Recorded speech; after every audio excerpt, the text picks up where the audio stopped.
Bonjour à tous, soyez bénis dans le nom de Jésus. Salut tout le monde, j'espère que vous allez bien. Ici François et Samuel. Hey, salut à toi!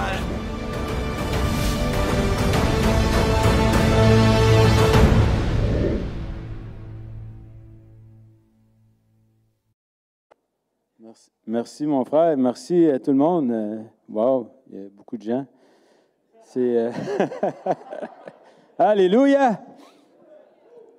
C'est très touchant. Merci ma soeur Nancy pour ton partage. Merci. Ma soeur Annie et Denis aussi. Une grande famille. Merci à tout le monde. Moi, j'ai beaucoup de gratitude. Je pense que c'est important qu'il faut remercier les gens pour ce qu'ils font, puis pour qu'ils continuent à le faire aussi. C'est ça, je voulais commencer, je ne croyais pas qu'elle était pour le raconter, mais justement, je voulais commencer avec cette parenthèse-là, de jamais, des fois, on va au résultat, on va voir des gens, et ma soeur, justement, avec Marie-Hélène, puis ma soeur Nancy, c'est 1 an plus tard que le Seigneur a travaillé. Mais moi, je vais faire une petite récapitulation rapide. On va reculer dans le temps. Je ne suis pas né à cette île. C'est surprise! Bref, c'est ça. Moi, je suis né à Montréal, marocain, mes 2 parents marocains, religion musulmane. Donc, Jésus était très loin. Mais mes parents m'ont inculqué des bonnes valeurs parce qu'ils étaient croyants, pratiquants. Mais je ne suis pas en train de prêcher sur ce qu'ils font, mais au travers de ça, ils ont des bonnes valeurs parce qu'eux, ils ne savent pas la vérité. Et le Seigneur va travailler dans leur cœur aussi, comme il a travaillé dans mon cœur. Donc, c'est ça, j'ai grandi là-dedans. J'avais des valeurs que je croyais en Dieu, mais Dieu, c'est vague. Je vais passer les chapitres de Hochelaga Maisonneuve. Mais bref, un jour, c'est ça, j'étais vraiment dans la noirceur et consommation, qu'est-ce que tu voudrais. Bref, j'ai dû quitter Montréal. C'était pas pour aller me cacher. Là. Je pensais que j'étais pour changer ma vie en changeant de ville. Donc, j'ai fait comme je vais aller à cette île. J'ai pas été à Granby avant. J'aurais pu arrêter. J'aurais pu arrêter, ça aurait été moins loin. Fait que j'ai été à cette île. J'avais un de mes amis qui habitait à cette île à ce moment-là. Puis j'ai dit, je vais aller en vacances. Mais finalement, quand je suis arrivé, lui, quelques jours après, moi, j'avais besoin comme d'une pause de vacances, tout ça. Puis quelques jours après, lui, il a dit, moi, regarde, je te laisse mon appart. Moi, je m'en vais. Je me suis trouvé un job. Fait que la vie m'a amené à cette île. Fait que j'ai resté là. Bref, histoire courte, ça va faire presque 17 ans que je suis à cette île. Et le parcours, justement, que le Seigneur, ça fait longtemps qu'il travaille dans ma vie, sachant pas que c'était vraiment le Seigneur. Moi, je croyais que c'était toujours Dieu. Beaucoup de consommation dans ma vie, finalement. Moi, il a fallu que je passe le Seigneur m'a fait passer par les fraternités.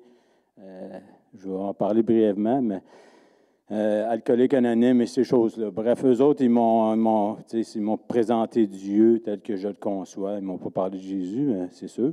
Mais finalement, c'était peut-être un début de chemin qui a transformé ma vie. Bref, avec tout ce temps-là, ça m'a comme diminué un peu, à m'humilier, avoir un petit peu d'humilité pour avoir vers une puissance supérieure. Et c'est ça, ça m'a permis de pouvoir fonctionner un peu dans le fond, pour pouvoir survivre, parce que c'est ça que je faisais, survivre. Sauf qu'à un moment donné, le trou, je ne sais pas c'est qui parlait d'un trou tantôt qu'on ne peut pas le remplir. Il y a juste une personne qui peut remplir ce trou. Ça s'appelle Jésus-Christ. Amen. Et c'est ça. Un jour, ma sœur Marie-Hélène et Nancy nous ont évangélisés dans un petit coin. Je ne donnerai pas d'autres noms. On va rester... bref, c'est ça. Mais... la meilleure amie à ma femme, nous autres, c'est 1 an après, là, je reviens à cette histoire-là pour aller plus rapide. La meilleure amie à ma femme, Isabelle, notre sœur Isabelle, que beaucoup connaissent ici aussi, Isabelle Dionne. Bref, je ne ferai pas son partage, mais elle avait beaucoup, sa vie, c'était aussi la noirceur, tout ça, mais on l'a comme revu comme 6 mois après. Ça faisait comme 6 mois qu'on ne la voyait plus, puis Maintenant, on la voit, les yeux clairs, puis ça va bien dans sa vie. Puis là, tabarnouche, je sais quoi t'as pris. Mais là, elle commence à nous parler de Jésus. Là, j'étais là, OK, ouais, elle a vraiment appris quelque chose. Mais Jésus, c'est la source. Hein?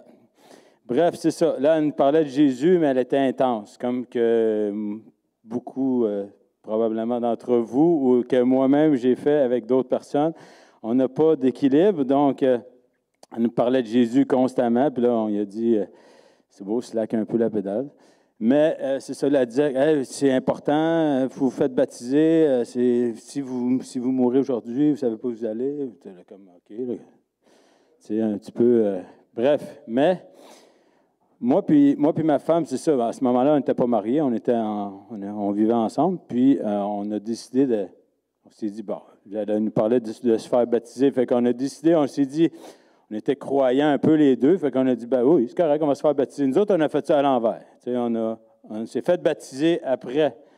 La puissance est arrivée par après.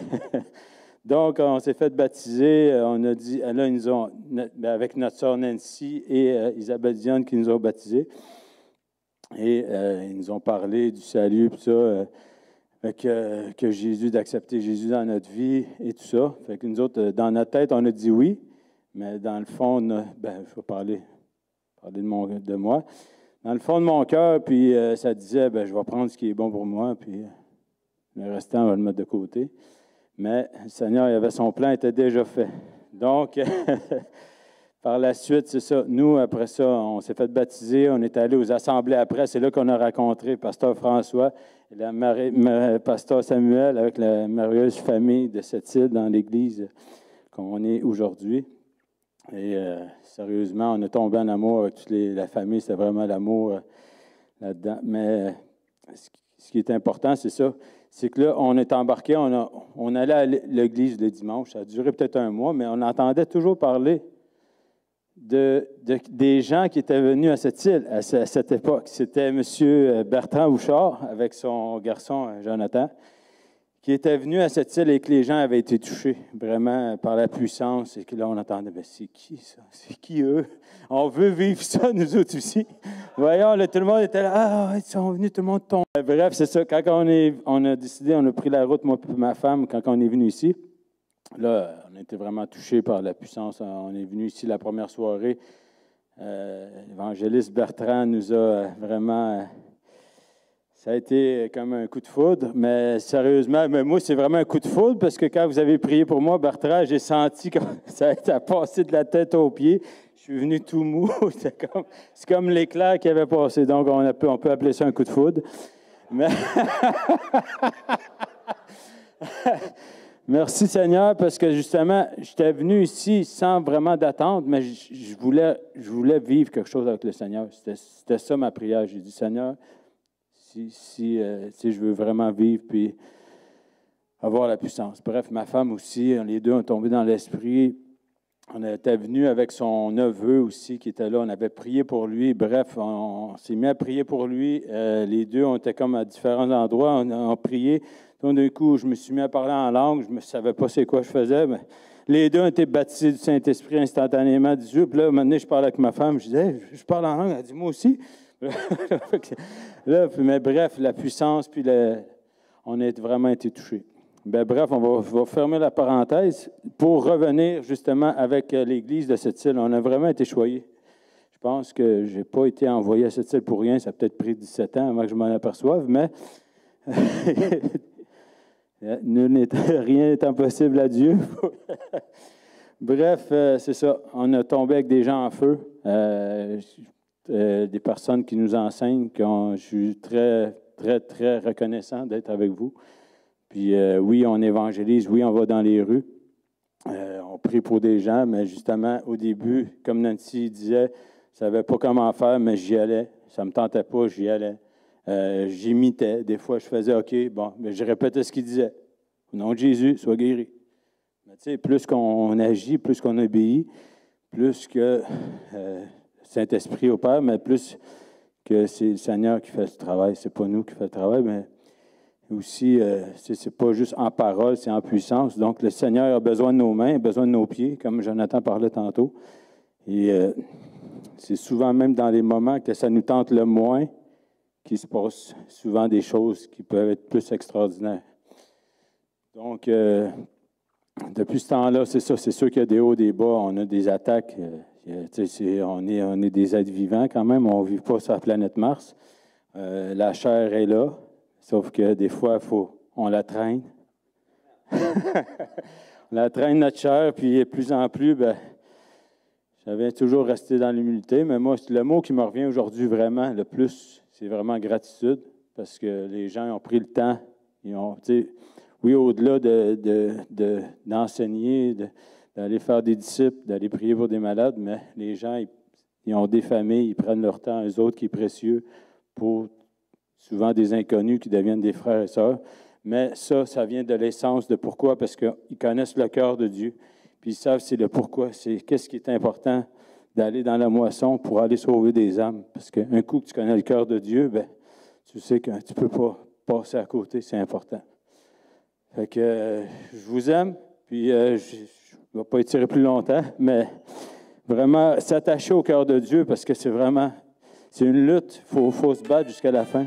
Puis il n'y a pas personne qui mérite de mourir ou d'être malade, il ne faut pas laisser ça passer. Merci.